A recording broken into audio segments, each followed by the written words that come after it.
Hello, all, and welcome to the Fantasy and Sci-Fi Fanatics podcast. I'm your host, Coolbaugh. Today, I have me a very special guest, Keith McWalter. How are you doing today, Keith? Great. How are you doing, Daniel? Oh, excellent, excellent. Like I said before we got started, thank you for being so flexible. It feels good to finally be able to talk to you in person. Talking to the company for a while, and it always feels good when someone approaches me like, "Hey, do you want to interview this person?" And I check everything out. I'm like, "Yeah, this looks really good." So your story sounded really awesome, looked really cool in terms of the cover, and the blurb and all that, and definitely piqued my interest. So I was really glad that they approached me. I'm always looking for kind of something different than we've had on in the past in terms of genre or subgenres. So I'm really glad that we could connect and get you on today and kind Mhm. of talk about you and your writing, your experience, and introduce you to your audience. So thank you so much for coming on today.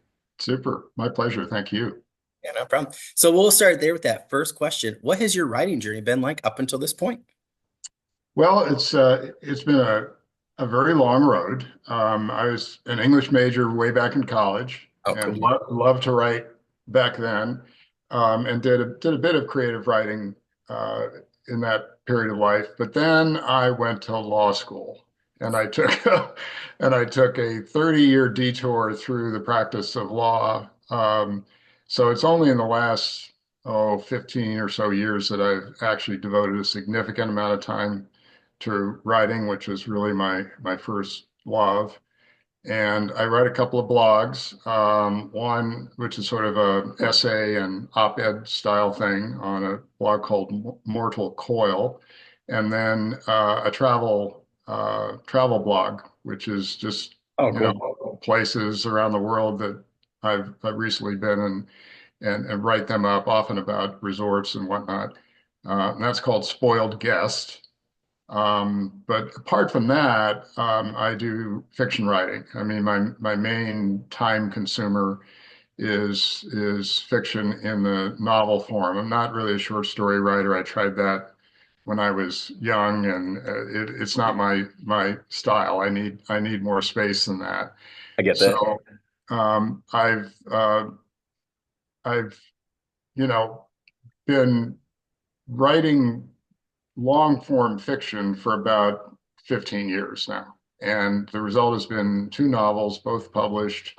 I went the whole route of literary agents and all that stuff, which is a whole other boring subtopic. We can delve into it some other time. But it's one of the most frustrating, as any writer who's tried it knows, one of the most frustrating and strange worlds just to get into the world of publishing and specifically the whole agent subculture ecosystem is pretty strange these days, and there's Yeah. a lot of charlatans out there. Um, but I was lucky enough to find an independent publisher that's taken both my books, and they're distributed through Simon and Schuster, which is really nice because that means the physical distribution is excellent. And there is for Lifers, the book we're talking about today. It's also an audiobook and digital format, Oh, so should be easily accessible by hopefully anyone anywhere. Um, but yeah, it's been an interesting journey and one that I hope will continue for a while. that's awesome.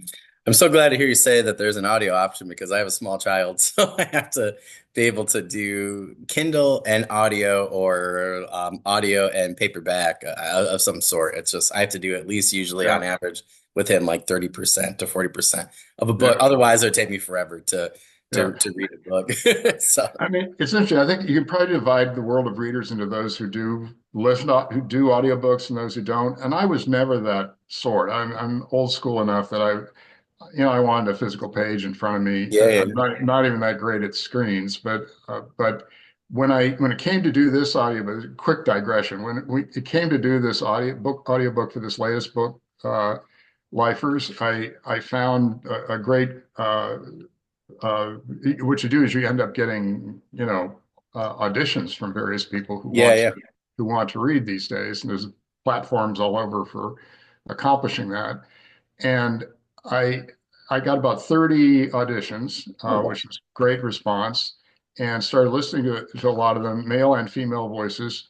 And what I quickly realized, being a novice to the audiobook world, is there's like two different ways you can, at least two different ways you can approach an audiobook. And one is what I would have expected, being an ignoramus about such things, is that someone would read the book. They would simply read it to you, and you'd listen almost like you were reading yourself, but you'd listen to the words as they're coming through, and create your own, ideas about what was going on.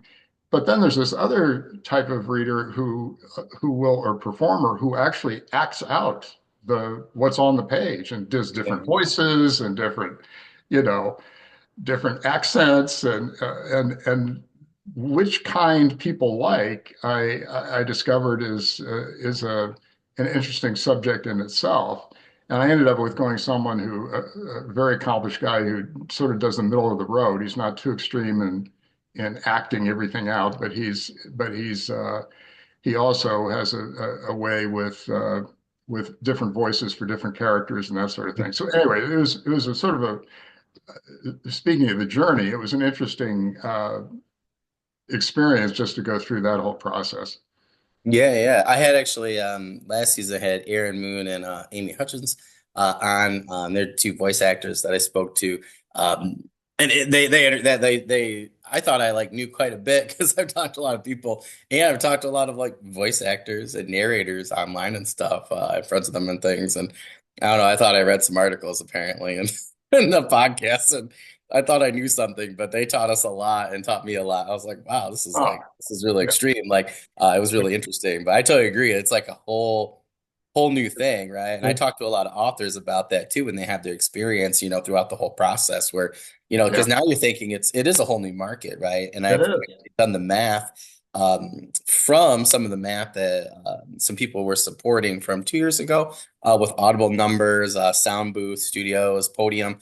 And it really seemed like you're getting upwards that you potentially could get upwards of 60% more listeners than Yeah, readers in some categories, depending on what your category or, genre or subgenre is. So that, I yeah, mean, that's a huge untapped market, right? yeah, If you can actually get into it. So and yeah, it's growing interesting. growing all the time. It's Yep. remarkable. So anyway, you can't ignore it, but it's a different world. And Oh, at, totally. at one point, somebody asked me, well, why don't you read your own book? And I had to explain, well, it's like 3 or 4 hours of actual work to produce an hour Yep. of Yeah. a Yeah. of a book. I mean, it's and if you got a 10-hour audiobook, that's a ton of time. Anyway, my hats are off to all those people who do that for a living. Yeah, We have yeah. Well, a some side people gig. ask about that. They're like, I was in a group and they're like, why is it so hard to find an audio narrator? We Yeah. mentioned, I was like, dude, like that's what like Aaron and Amy were saying. Like, they're like, well, like an hour of work might take me 3 hours. I might have to redo it. Yeah. And yeah, I'm like, I see it the same as, as having a really good artist. My artist, Caleb, he's amazing. Shout out to Caleb. I have a brand new urban fantasy like logo for my Monster Hunter series, like just absolutely chef's kiss. Mm. Like I'm not gonna AI that, like I Yeah. mean, Right. first of all, he's amazing, and it blew my mind what he was able to do. And we tried coming up with a couple of concepts and things, and he just like ran with it. And I think it's the same thing. Like listening to Aaron or Amy, I'm like, oh my gosh, like I have a female character that either one of them I would love, for them to do the audible for, Yeah. even even like part of, because another thing too that, I just want to mention, people, like you could also have male or female narrators, right, in the Yeah. same, you know, Yeah. uh, same project, which adds a Yeah. whole nother dimension and level. So yeah, I Yeah. totally agree. We're actually, I've been trying to get back with them because they had a male narrator. I was supposed to do a seminar with them, and I emailed them like 6 months ago. I was like, my life is insane right now. I was like, I'm really gonna try and do this by next spring. But yeah, I can't wait to get them on though, because we're actually going to have like a whole huge talk about a lot of those different things. But I think it's good that you bring it up though, because this is what I always tell authors, like you bring up what you want to bring up, because that could be something that's on someone else's mind right now. This is a journeyman's podcast, or and I always say it to people, it's for people that got their first 3 books out, and I've had people come on here with 7 books that are like, I'm still trying to figure out the audible thing or audio thing. Yeah. So I think it's a really good thing, to talk about, and it's a great platform to do it, as a podcast like this one. So I think that's a great point. But that's really cool that you have gotten to experience that, with lifers. So I think that's really awesome. Some people, like I said, don't get to that till like book three or four, maybe even longer than that. So I think that's a really good experience to have off the bat because again, now every time you write a different novel, right, or book two or something, right, that's gonna completely change your perspective Yeah, and experience, right? it With absolutely voice does. tone. Yep. Yeah, Yeah. yeah. Yeah. Yep. Totally. And the characters, I mean, I've got a lot of different characters we can talk about a little later in the book that are of various ages and extractions and nationalities in some cases. And it's it's a challenge to get somebody who can handle all that. I mean, it Yeah. really, Yeah. Yep. you I know, agree. I couldn't and believe when I interviewed Aaron Moon. I just have to say, if people haven't seen the episode, you gotta go check it out because when we say range, like you don't understand what range is until you see somebody who can truly act, right? Particularly with yeah. their and Amy too. Like they gave like specifics on what you just said and examples, right, on what to look for a good narrator, right, or a great narrator. And I was just so shocked. Like I felt like I was talking to like four different people, like male or female characters. I was like, Yeah, like, yeah, it was really awesome. So yeah, it's really interesting to find people who have that type of range. I totally agree. It's really cool. Well, speaking of books, what yeah. genres do you currently write in and why? Well, I've sort of gone run the gamut in my first two published books. The first one I did, which came out about 4 years ago, was very literary. It's sort of what I grew up with in my as an English major. I was trying to Yeah. write a classic uh, late 20th century, early 21st century domestic novel. About relationships and loss and grieving and recovery and all that sort of thing. And I think it's a very successful book from my personal perspective, but it was rough going in the sense that it wasn't always fun to write. It was, a lot of emotion, a lot of personal interaction that was not a lot of plot. It wasn't plot driven. It was totally character driven. And for anybody who's interested, it's called When We Were All Still Alive, which you can tell has got some gloomy undertones to it. But it's about a man who loses his wife and has to deal with the reality of that. Um, and that was I it was I'm glad I did it. I'm very proud of it. But for the next project, I wanted to do something that would be fun. I mean, fun, just fun for the reader, more commercial, if you will, more more plot driven, and had a variety of people I don't know and never will know. Yeah, yeah. Much more imaginative. So I hearkened back to my love of sci-fi and my reading of all the great masters back in the day. The Isaac Asimovs and Ray Bradbury's and Philip K. Dick and you name it, I loved them all and read a lot in that genre. So I decided I wanted to do a sci-fi book, but I wouldn't have even gone in that direction had it not been for the subject matter.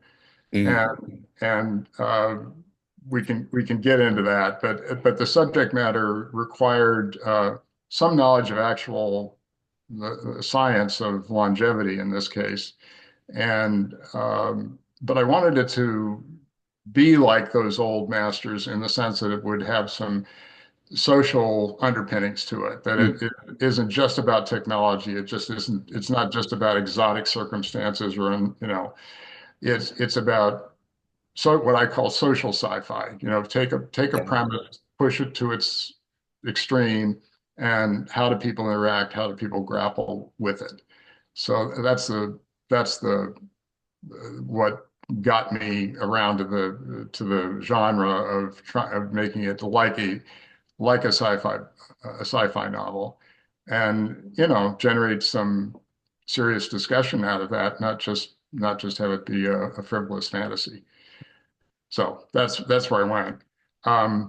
And it's about, I mean, just to go on about Oh yeah, go right ahead. Yeah, yeah. the subject matter, it's about a breakthrough in human longevity that happens very suddenly after a lot of effort. Um, and it sort of gets out of control. And suddenly you have radical extensions of the human lifespan that spreads all around the world. Over a span of 10 or 20 years, this becomes obvious that people are not dying at the rate that they used to, and that there doesn't seem to be any upward limit on this. And as more and more people begin to exhibit this phenomenon, you can imagine some of it. Well, I tried to imagine and to dramatize some of the consequences. Because when I was researching um, the subject of longevity science and what is actually happening out there in the world of Yeah. people trying to push the boundaries of our age limits and the phrase is treat aging as a disease. I mean that's the mentality of a lot of the researchers and a lot of the leaders in this area, that aging is not, we shouldn't accept it as a natural outcome of living. There's something wrong that can be corrected there. But the more I read about it, it was fascinating. Two things struck me, and one was that um, everyone regards they tend to regard longevity treatment or longevity extension as something like a luxury good. It's like it's going to be expensive. It's going to take a lot of, it's going to cost, billions of dollars of research and then very expensive treatments if they work. Um, we read all the time about these billionaires freezing themselves, putting themselves in cryogenic tanks and hoping they wake up 50 years from now. Uh, there's that sort of mentality of this is a luxury good for the rich. Um, but the other thing that struck me is all the writers in this area, that is the nonfiction writers, the reporters and the scientists who are writing about this subject, all seem to regard lengthened lifespans as naturally a good thing. It's just a presumption that more life, longer lives, is an undiluted good. I mean, it's just, why not? And the more I thought about that, no one discusses the economic and the social stresses and the familial consequences of what would really happen if we did live an extra 50 years. And this occurred with say in this very generation of the oldest population right now. What if large numbers of them suddenly began to live well into their 120s, 150s, 160s? Well, no one thinks about that, and there's the whole question of quality of life. Yeah, Yeah, yeah, you're yeah. gonna live longer, but under what health conditions and whatnot. So the book was an attempt to dramatize all that and have some fun with it, and provide a little social satire and political satire in the bargain. And there's a good deal of that in it as well. But that's the that's the premise and how I came up with it.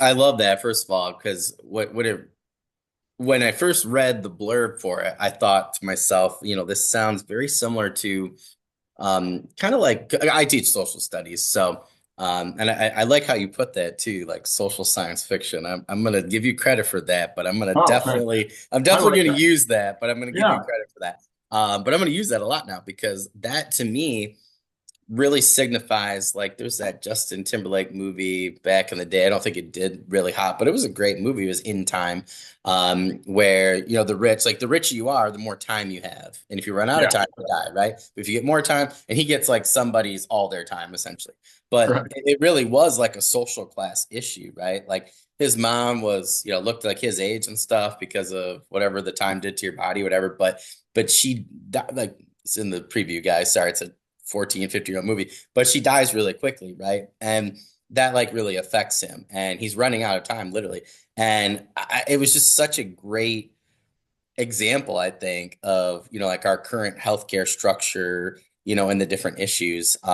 Because if you don't have the money, right, it's really difficult. Yeah. So like I had an issue with my son for like his ambulance bill for NICU, going from one NICU to another. And they go, well, it wasn't covered under insurance or something because the ambulance company doesn't take it. And I'm like, wait. Were you thinking that we were going to wait to call another ambulance for my baby? You know what I Right. mean?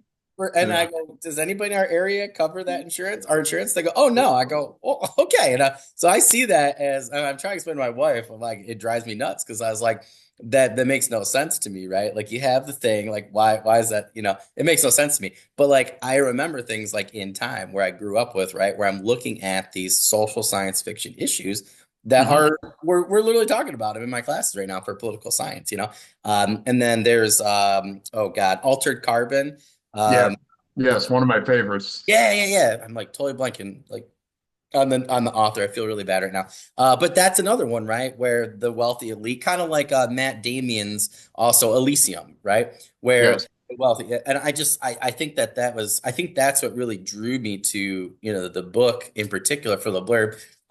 It is on my list for 2025, actually, just so you know. So I have a video coming out for that really shortly this weekend. It was a two-parter. I added too many books on there. But I'm doing Okay. pretty well so far. But Good. it really, but really stuck with me because I liked those kind of social science fiction issues, like you mentioned. There's different things from Blade Runner and stuff. I think are Yeah. very similar. Star Wars has a lot of that classism stuff too. So I think that you were really onto something there. And I don't know. I always think the longevity studies or anything involving that with the science, or like anytime the TV show Castle, like they have one of those episodes where somebody was, cryogenically, um, and Right. whatever. Like, I don't know. I always love the mystery shows when any of them do that. Psych had one back in the day. Like, I don't know. It's always been really interesting to me. So you took two things that I find very interesting, from a science fiction aspect or just science, and these social issues that bring a lot of questions with it, like you said. And I don't know, I think that was really well done. And it just makes to me a very interesting premise for a science fiction book. So I think Mhm. that's really cool. Yeah, I hope you like it, and I hope others do because it's become such a hot topic, Yeah. and I think it's very superficially thought through. If people don't really, aren't really considering what this might actually mean.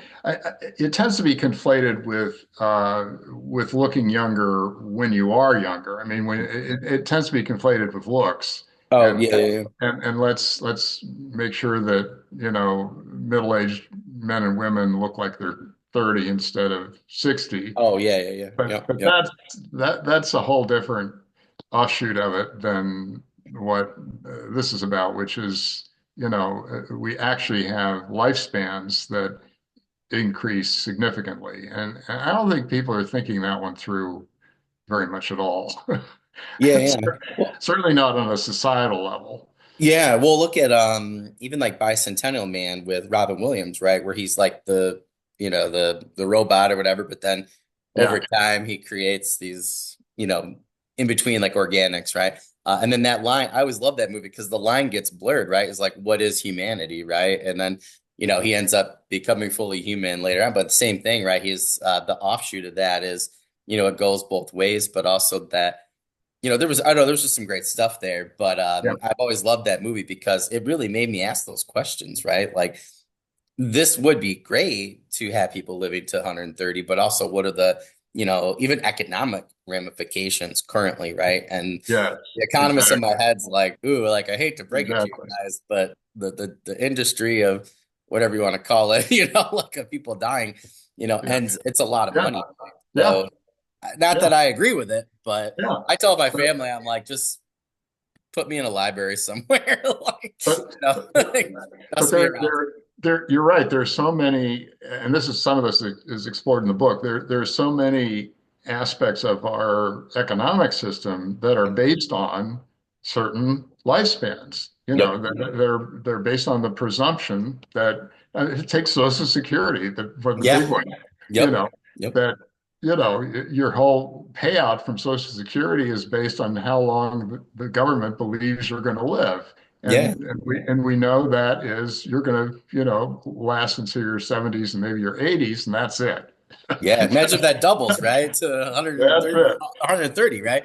Yep. So Yeah. you start violating that premise, and all hell breaks loose. And Well, that's that's where we get Repo Man from, right? Like with Jude Law, and yeah, his partner or whatever. Like, yeah, that was another good one too. Where I was like, dang, I could see that like actually yeah. happening. I Yeah, forgot or I about think it was that like one. from the graphic novel too, or whatever, right? Yeah, that's a good one. Like, you should check that out if you haven't seen it. It's or read Yeah, the graphic novel. It was really good, but it was like yeah, really made me think. I was like, oh wow, like it, was- from a science fiction aspect. But like again, if you really like social science fiction. I think it brought up just some great premises. I actually was just discussing with an author. You guys are in the same realm, I would say, for social science fiction. It's probably too early for me to say too much, but like he's got an idea between Repo Men and you, but still talking about like healthcare crisis and things like that, but with science fiction. Yeah, but it ended up being like really interesting. But he's like, yeah, I always loved that, like some of these concepts from that movie and the graphic novel. I'm like, run with it. So I think that that's what he's doing currently, but it'll be interesting to see what different people come out with. But that's again why I like, why I wanted to interview you about, this book and your idea, because to me it's really interesting because, most science fiction, I tell kids all the time, like it's not all starships, outer space, whatever, exactly. you know what I mean? Like, Yeah, and a lot of them have interesting ideas that, like your book, some like one of my kids or me reading it, right? Could lead to some other totally different idea that, yeah.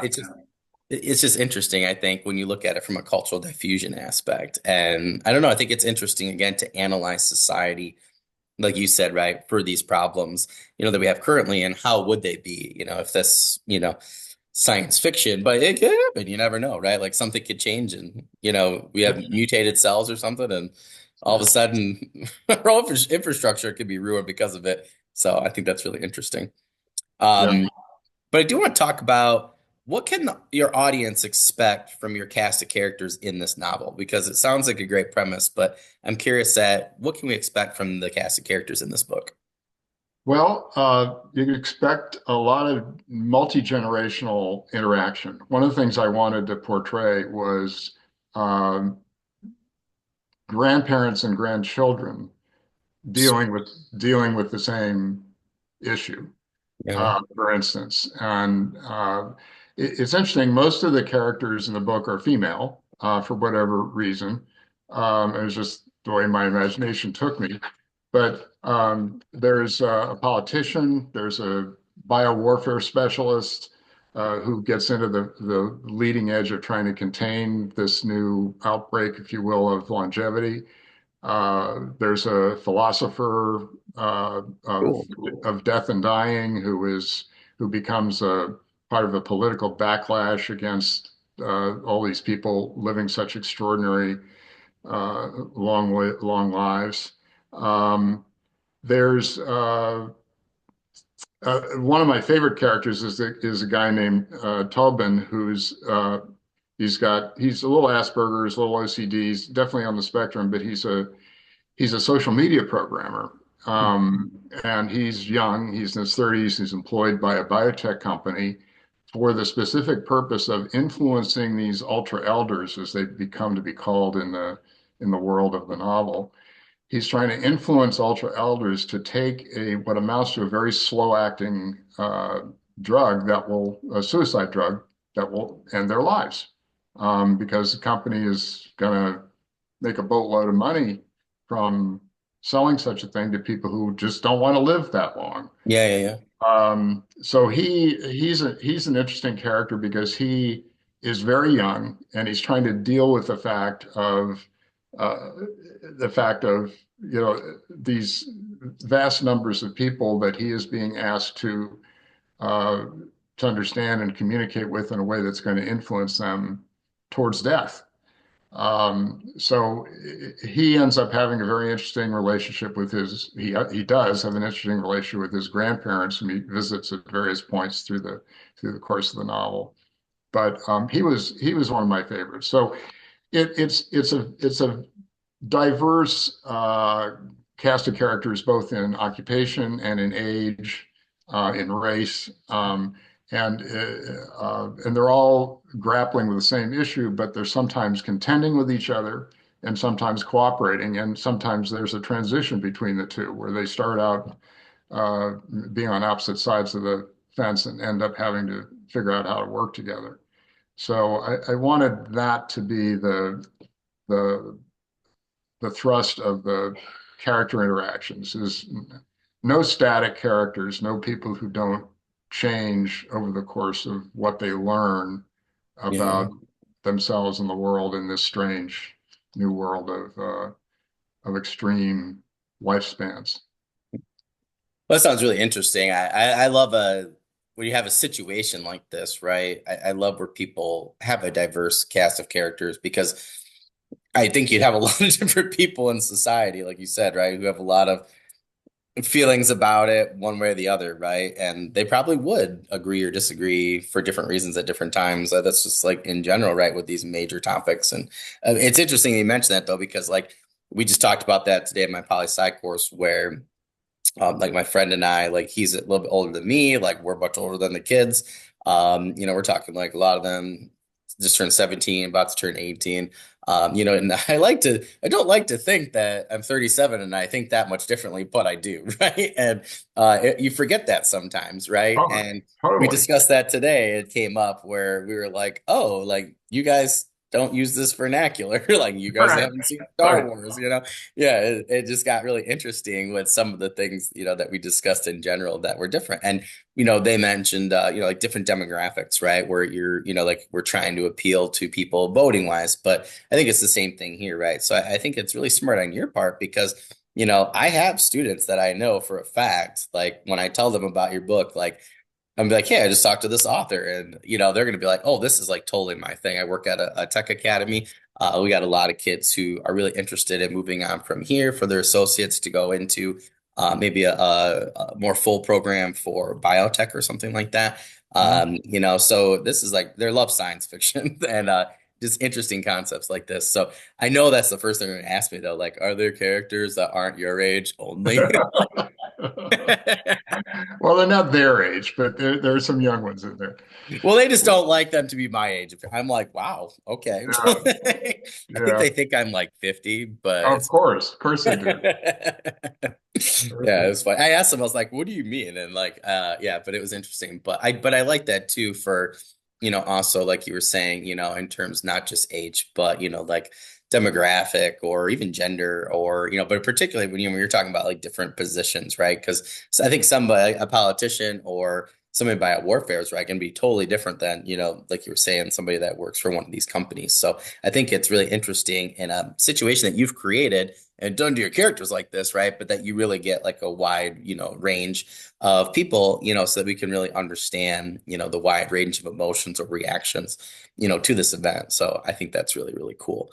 But what kind of tropes did you kind of lean into for this novel? I'm curious. Kind of got a little bit of thriller tropes. It kind of sounds like. So I was kind Yeah, of curious if that was in fact true or like what yeah. type of tropes can we expect? I'm just kind of curious. There's definitely a thriller thing going on. There's a lot of chasing around trying to, Awesome. you know, capture this person or interrogate that person, or there's a lot of global uh, espionage is the wrong word, but a lot of global intrigue.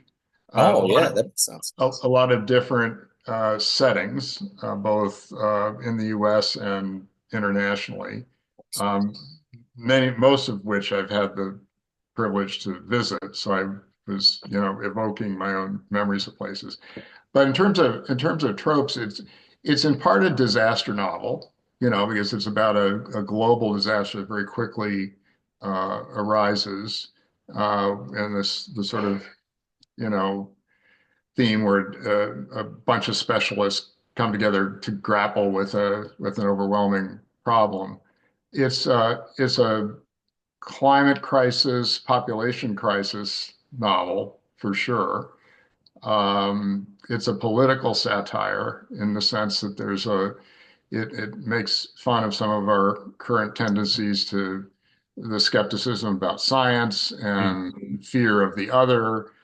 and the divisiveness of our current political scene uh, sort of get pushed to some logical extremes. Um, but at its heart, I think it's sort of it's the Frankenstein trope. It's like a very determined, brilliant scientist creates something that ends up having just disastrous collateral. And what he's created is good, but it ends up having disastrous collateral consequences that he hadn't really thought through. Um, so those are sort of but some of the funnest parts for me was there's some strong satirical elements to it, both of corporate life, of political life, of intergenerational relations, some of which you experience every day in your classroom. Yeah. Um, and how we forget the old forget what it's like to be young, and the young can't imagine what it's like to be old. So it's like this natural, you know, this natural breakdown of empathy that we always have to strive to overcome. Yeah, it's interesting because my friend and I we talked like we're like oh, we really think psychologically we're able to understand X, Y, and Z, and but it's difficult for us lately because especially after the pandemic, like there's been a lot of things like I could never imagine. I have had kids that like haven't turned things in for a unit for like 2.5 weeks. Like guys, I can't imagine not having something turned in for my teacher. Of any, you know what I mean? Like that's Yeah, unheard of, right? But yeah, for them, it's like it totally makes sense, particularly after the pandemic, and yeah, it's like the whole rule book that we used to work with, even like 4 months before that was like completely thrown out by their yeah, generation. So it's just been absolutely like interesting, which is why Keith, I write still because if I don't write, I'm just like I just go crazy, because I'm just like, what am I doing? So yeah, it yeah, definitely helps me to just to have some fun, and because otherwise I'm like, what are we doing here? That kind of thing. yeah. But that sounds really awesome. I love me some satirical political science in a near future. So those kind of things are right up my alley. I love the thriller aspect. I love where somebody I love things that you can, take different components of and just make something really unique. And well, I gotta say, when they sent me your book, sent me the blurb, I looked at the cover and I was like, I gotta like check this out Yeah, right now. It's like yeah, with my good, son, and I was like, you okay for a minute? So I good, checked out the blurb right away that they sent me. I was like, yeah, it's definitely my thing. So I was so glad they sent it to me. And asked like, hey, do you want to interview Keith? I'm like, I have to now because this sounds like my thing. oh, I good, love thriller. I love mystery. But I particularly love those elements. I love, obviously geopolitical things, whether it's military, whatever, fiction or whatever. yeah. So I love though where you have some of these elements all here with science fiction, in a very unique story. So I think that's just really, really well done. So I really look forward to all those things you mentioned with those tropes. So, I, and I I love the do, cover. I do think the cover is really good. This I is love the cover. I one think of it the, fit the blurb perfectly. Like yeah, personally. Maybe it's yeah, the design teacher in me, but I thought it was really well done. So I'm so glad that they sent me the cover.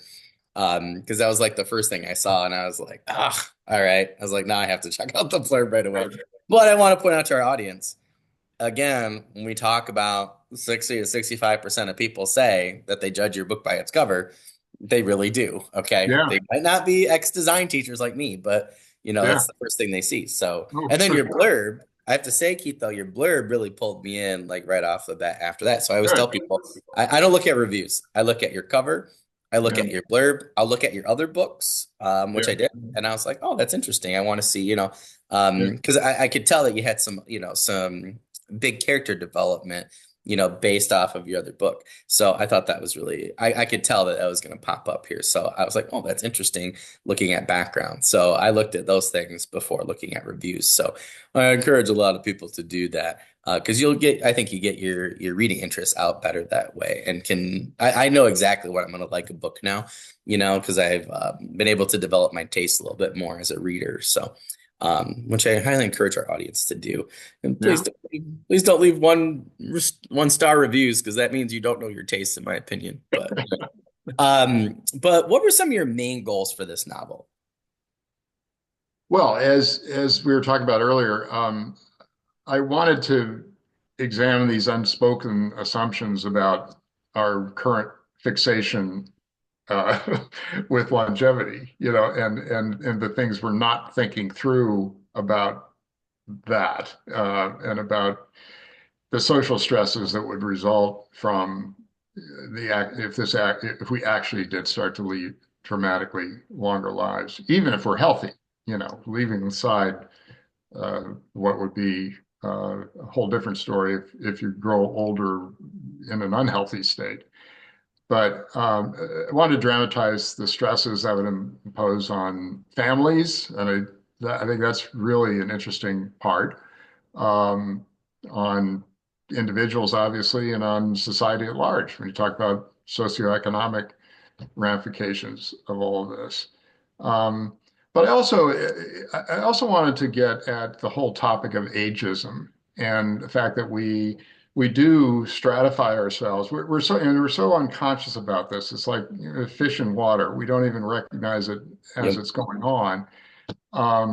We tend to segregate ourselves into these age groups, both mentally and physically, um, that in a way that is so wasteful of one another's capacities. And and you're in a profession as a teacher where the whole point of it is to bridge those gaps and Yeah. to but so God bless all the teachers, because that is exactly what they're trying to do, is to break down those barriers and deliver knowledge from one generation to another and absorb, you know, wisdom from the young and give it back.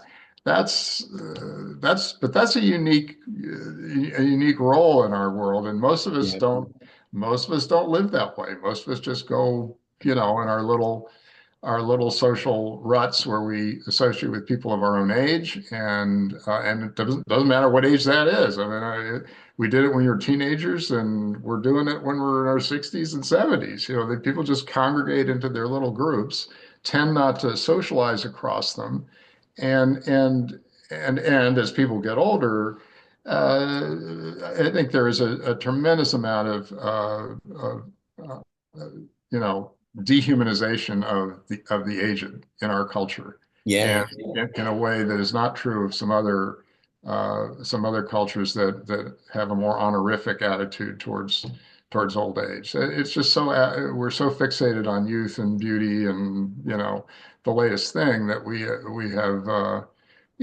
ostracized and condescended to, and basically segregated the old in a way that's historically weird, because it was not the way of our even Yeah. our even our ancestors, let alone other cultures, um, and and is dysfunctional, and harmful to the people who have to undergo it. So, and part of it's isolation, mutual isolation. But anyway, long-winded way of saying, one of my main goals was to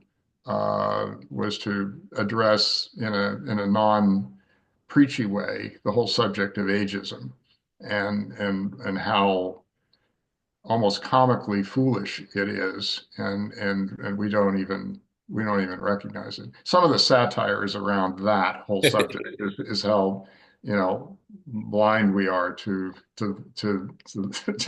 how ageist we are.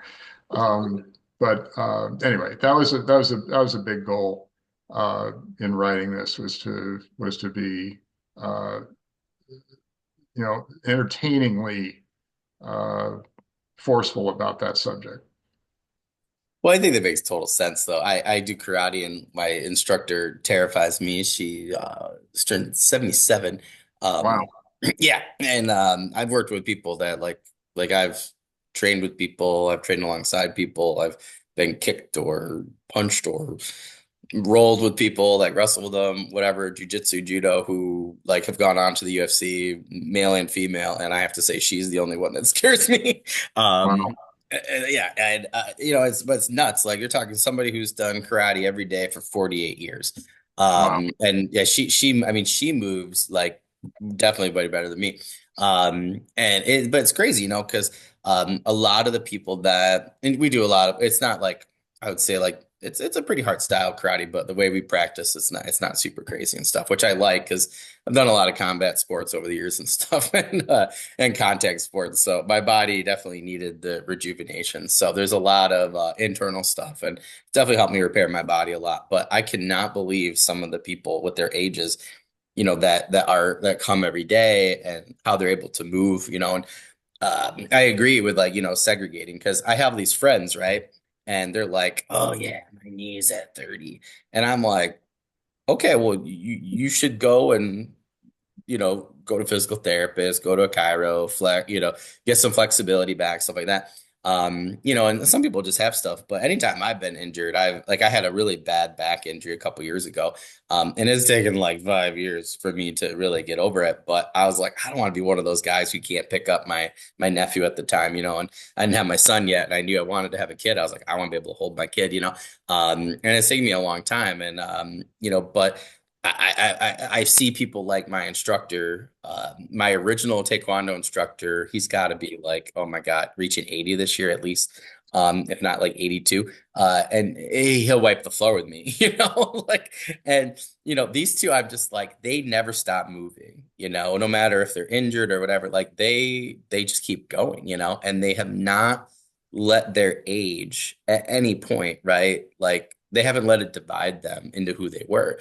So I've taken that a lot into account, right? And like I said, sometimes I met people where it's like there's just things that that can't be helped, but I've always just learned to work around them based off of the older people that were around me in the martial arts community, which I'm very blessed for. And it's one of those things. And I've had my dad sometimes told me like, you need to stop doing that. I'm like, nope, because once I stop doing it, I won't be able to do it ever again.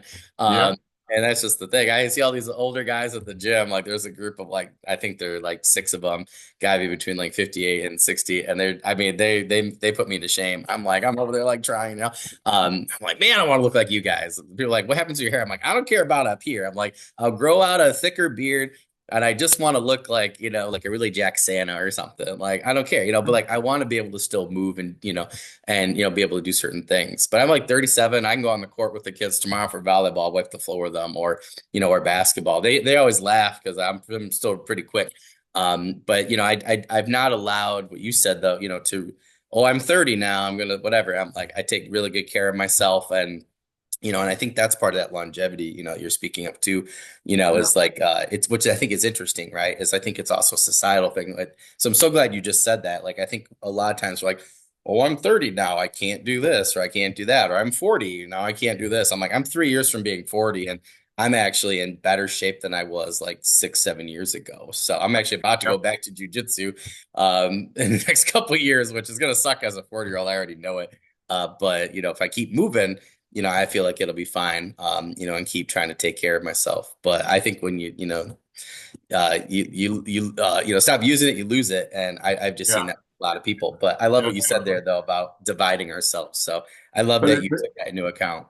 but it's interesting when you bring out martial arts because, of course, that again is the influence of Eastern cultures Exactly. Yep. That's a great point. all those originated, and Yep. the belief that it's the oldest among us who know the most and are Yep. going to be the best at this, and they're the teachers, and That's so true. it's Yep. and that whole idea. It's not surprising to me. You've got a 70-plus-year-old woman who's beating your butt in jujitsu or whatever it is.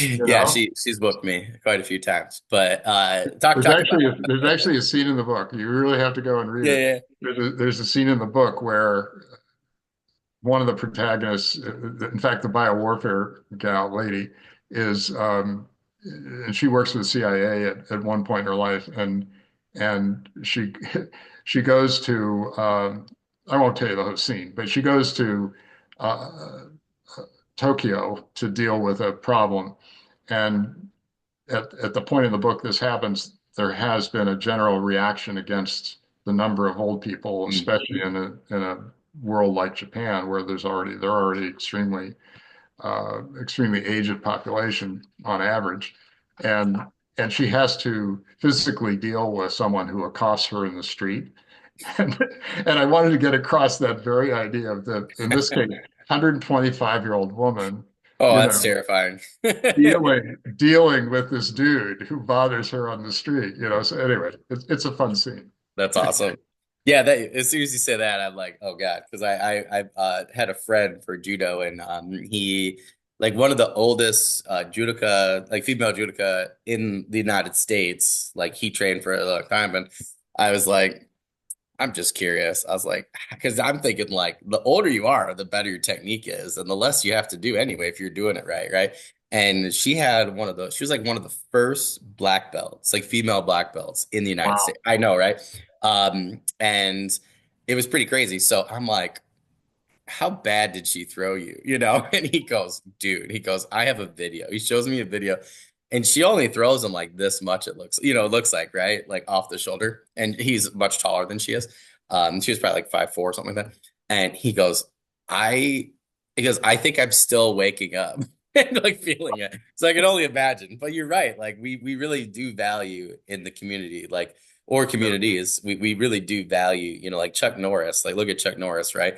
He's got multiple black belts in multiple disciplines. I mean, and he's up there, right? He's like gotta be 79 this year. Like he's reaching 80, Is that right? Wow. Yeah, yeah, yeah. He's up there. But yeah, like I have people that, have met him and trained with him and stuff. And I mean, you're just like trying to, just soak up that sponge as much as you can. But you bring up a good point that, it is interesting, here in the United States in particular, right? Where the whole respect your elders thing is just like thrown out the window now. We don't listen to people, who've had, have had experience. Some of us tend to listen to people that know more than them. Like that's what I do. People are like, "How do you get better at this so quick?" I'm like, "I maybe it's because I've had older instructors, who have Yeah. wiped the floor with me. I've just like Yeah. firsthand, I'm like, I don't know. Maybe it's because they proved to me, right, that they know more Yeah. than me. I don't know. But thank goodness that they have, because I that's with writing too. I have had some, people are a few years older than me, and they're like, hey, I really think you should, change this. Or even if they don't, even if they're younger. But in martial arts, we also have people that are younger, right? Like when I first started, I had people that were like 10 that were whooping my butt. And that's not because I was a wimp. That was because they were just that good. And Yeah. it really makes you Works take both ways. wow. Yeah. Yeah, yeah, yeah. It works both ways. So that's Yeah. where today, right, I've had some younger authors, but they have 7 or 8 books out. They're doing really well. And Wow. I just think you make a really good point with the novel, though, right, in terms of ageism, because like, yeah, like I said, it could go either way. So I think that's a really smart issue, to really tackle. Because I think if we start talking about it more, which I talk about a lot with my students, like what do people have to offer? Like, are you really looking at what people have to offer, or are you just looking at them? And I think when we really look at that from a social studies standpoint, I think we can try and make some headway into some of these issues that you're talking about in terms of social science fiction here, which I think is really interesting. But I can't wait to watch her whoop that guy's butt. I'm really excited about that now. Enjoy So that chapter. That's a good chapter. that's gonna be awesome. Uh, what do you think one of your biggest setbacks was in writing this novel? What was your biggest triumph? Well, setback would have to be I had to change the whole structure of it about Mm. halfway through because I'd started out with the idea that this would be a future history. It would be a historian Oh, cool. that had gone back and collected uh, diaries, basically, from Mhm. people who lived through this strange period of time in the latter half of the 21st century where everything changed. And and so it was originally a series of diary entries written by the different characters. And but the farther I got into it, the more I realized that the whole idea of these people who are engaged in this, trying to deal with this crisis, would be sitting around writing extremely detailed diary entries. It just made Mm. it just strained credulity. Yeah, yeah. So I ended up having to jettison that and go back to a sort of third party, close third person perspective, and yes, take different characters' perspectives moving through the thing. But I basically had to rewrite. I was probably 90% finished with the book at that point. Basically, had to rewrite the whole thing and shifting from first person, as you know, as a writer, or Yeah. shifting from first person to third person is not just like thousands of pronoun changes. It's Like, tone. There's a whole different way you convey what's going on. You're the omniscient, close third person narrator as opposed to, a character speaking. And so that was a lot of I had to do several drafts to get that right. And it's funny when I even as I read it today, I see little phrases that I realize are a holdover from that first concept, and I didn't catch them all, but that was the biggest struggle, if you will. And the biggest, I don't know if triumph's the right word, but the most fun was, as I think I alluded to earlier, finding the right voice for my young male character who had to be a little bit naive and a little bit sort of, you know, uh, skeptical about what he was doing, but not that skeptical that it would prevent him from doing it. And he's working his way through in a corporate world, which I know a bit about from my legal background, and I wanted to both make fun of that world and but portray him in it. And I was really pleased with finding the right voice for him. Just the way he would speak and the way his scenes were presented are different from the rest. And he's supposed to be OCD slash Asperger. So I wanted him to have a very unique world view of the people around him and the situations and how he approached problems and all that sort of thing. So I was very pleased with the way that came out, and it was, as a writer, fun. It was gratifying, and when I go back and read it now, I feel it's one of the nicer elements of the book all the way through. So I hope you enjoy and all the readers enjoy that part. well, I think that is a total triumph. I have a character where my main character, I'm like, he's been such a hard, like, I did the same thing. I'm used to third person from like fantasy, and urban fantasy is generally first person, right? And oh my Yeah. God, at first I was like, just right. And then I wasn't ready. So I'm like draft five right now, doing the same thing, like really trying to make sure that, I've done the first person justice. So that's like pretty much what I'm fixing. I have very few things. Um, I have some specific things and like 3.5 scenes to add, but other than that, I'm just fixing that still to make sure I've really described things from a first person standpoint versus third. It's been difficult, so Yeah.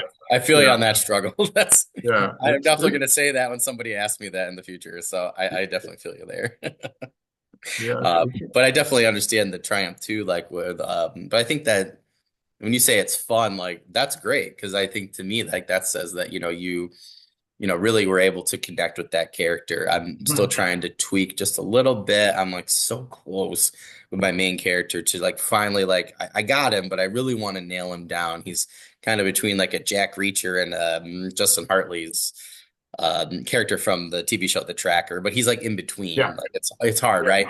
So I'm like going back and forth. I'm like finally nailing it in between. So I can't wait because I'm going to say that answer just like you did, but for that character. So I'm going to say both of those. So it's funny that we have very similar experiences there with our characters, I think, and setting up the story and things like that. So I totally understand that. But I think that's awesome because to me it gives me hope that when I'm done with nailing Yeah. his character down, it could be fun again. Because I'm so close to being fun again. I'm just in that spot where it's like it's been hard Oh, lately, but and believe me, there are innumerable hours I'm doing working on some new stuff now where I'm in that bad spot where you don't know how you're going to get out of it. You've built yourself into you've painted yourself into a corner and you're trying to figure out how do I structurally and stylistically move forward, and you can't seem to get off the.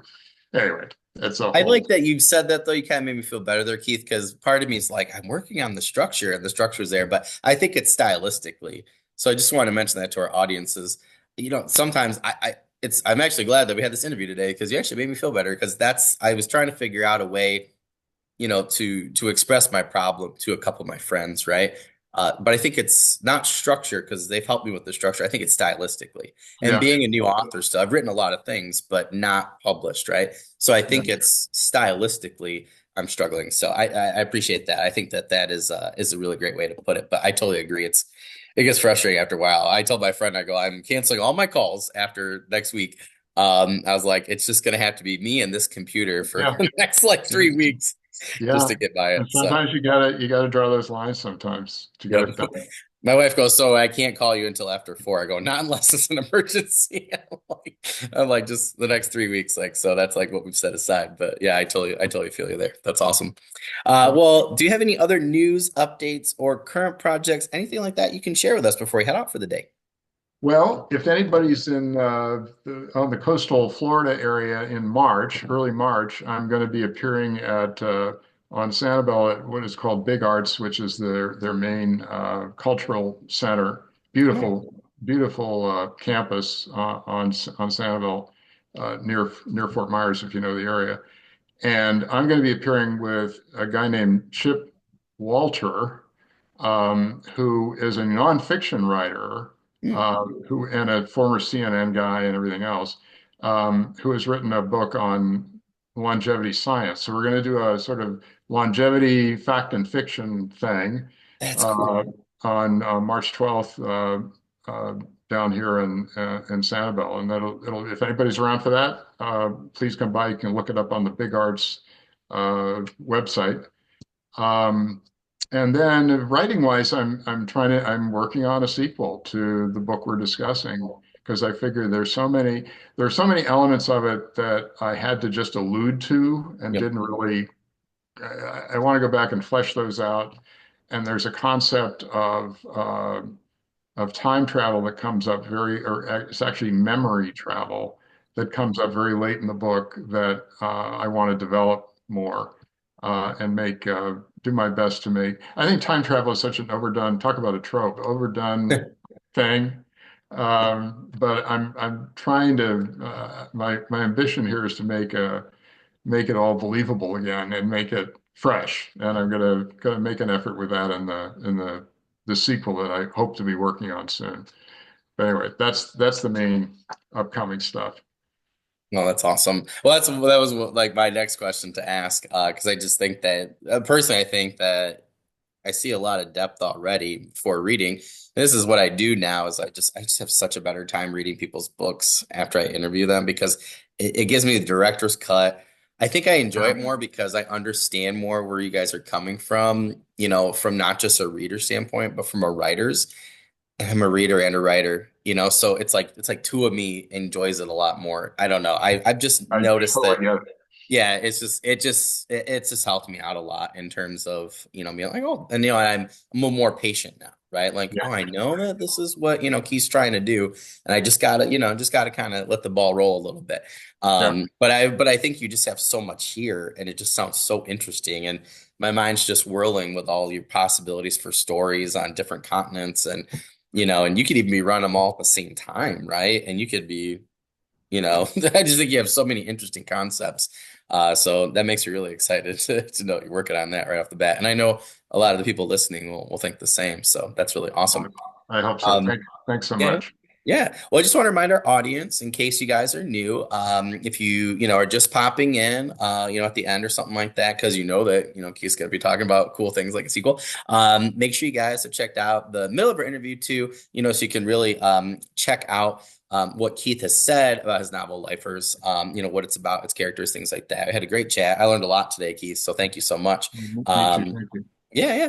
And I just want to remind people in the description, you can find all of Keith's books and social links, anything he wants you guys to click on. It's going to be right down in the description, anywhere where you're watching this podcast or listening to it on audio.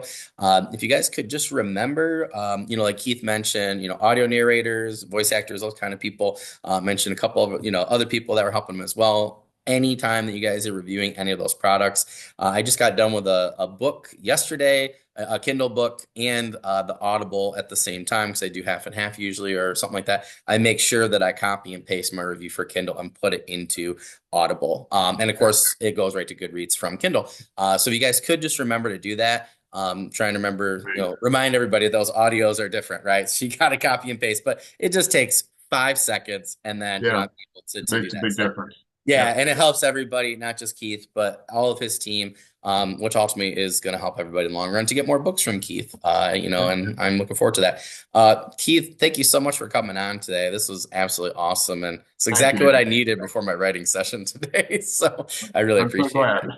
it. But I look forward to the book. I will be sending, all the other information you need. I did totally forget to remind you, or tell you beforehand. Like I said, just to remind you, I do have lifers on my 2025 list. So I'm Cool. just finishing up. I got a little sick this week, like I said. So I'm finishing up part two because I had to divide it because it was like 52 books. So it might be Wow. 60 by, yeah. So I've already Uh, knocked down like five. I think we'd be six by tonight or tomorrow. But it is on my part two list. I might have to divide that up into three parts. I'm trying to keep it pretty close. But I have that second part that I am filming. So as soon as I get that done this week or this weekend, I will send it to you guys. So that way you can kind of, share that before this comes out. And great. then, we'll kind of generate some interest for our interview for February when it releases. But if there's anything else you need in the meantime, or you just want to chat or something like that, feel free to, give me a ring and, they have my email. But other than that, I'd love to chat with you, when, your sequel comes out and, we'll get the word out there as much as we can about book one. Great. Great. Thank you so much, Dan. I really appreciate it. And I can't get your email from Corinne, I guess. So Yep. I didn't even I'll think do that. to tell her about that, but yeah, Because yeah, she has it. she's Yep. very, she's very careful about that. So There's been some things the last 2 weeks. Yeah, like some people in the community, I know there's been some issues. So I totally understand, like yeah, I do too. yeah, I always just tell authors like, feel free, and I think a lot of people are, fine. They've known me. I've been, out and about for a while, but I totally get it, man, because Yeah. there's just some sharks out there, and I've had Yep. some friends recently just have some issues. So, but yeah, Yeah. yeah, feel free. Like I'll tell her, do you mind just giving Keith my email? I got some other info and things. We got like a Facebook group, so if you ever want to come on and you Oh, cool. know talk about anything. The only thing I did want to ask before we head out, I was just curious: is your talk going to be recorded at all? Because I would absolutely love to see it if it is by anybody. So, I think it's going to be streaming. I think you oh, can. okay, I cool. think you can Okay, cool. stream it. Yeah, I'll send you the link. Oh, that would So, be awesome. Because I'll so, actually, yeah, I was gonna say if they have the live stream, if they ended up doing a recording or something, I would love to, try and put that in the description or something because I think that yeah, sounds absolutely fascinating. I want to yeah, check it out. I know other people in the yeah. audience would be really interested based off my conversations with them privately. So. Cool. Yeah, I'll get you that info because it is either it may be recorded, but it's certainly streaming, Yeah, and yeah, yeah. I mean, if I that could catch usually it means live, I would totally catch it live personally. yeah, So, but yeah, yeah. if they do a recording, just so you know, I know a lot of people that would be interested. So, and Cool. I have a blog too on my website, and I have a newsletter coming up, so I can always put that in for February for you guys too. If you just send me a link or the information for it. So if you just send it to Corinne, you can send it to me or however you want to do it, and I can get it out there for you. So. Super. Cool. Okay. Well, Keith, thank you so Thanks so much, much. man. Yeah, I Appreciate it. appreciate it. This was awesome. Thank you so much, and good luck with book two. Okay. Thank you. See you later, Keith. Have a good rest of the day. See you soon. You too. Take Thanks, care. bye. You too. Bye.